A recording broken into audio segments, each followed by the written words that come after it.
במהלך השבוע האחרון הגדוד נלחם במרכז הרצועה אל מול גדוד ארץ שטופה.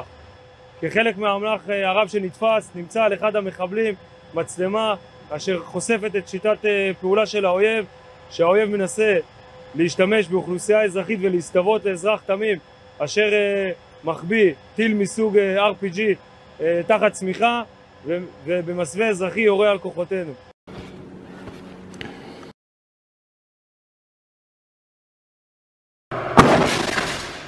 دمرنا ولم يستبدلنا بفضل الله.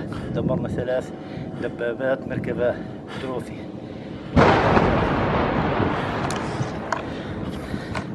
الحمد لله أن ربنا أكرمنا بإذن الله عز وجل.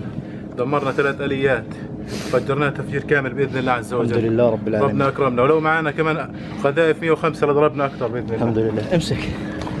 כוחותינו השמידו את המחבלים ומצאו את נשקם יחד עם אמל"ח רב שנתפס.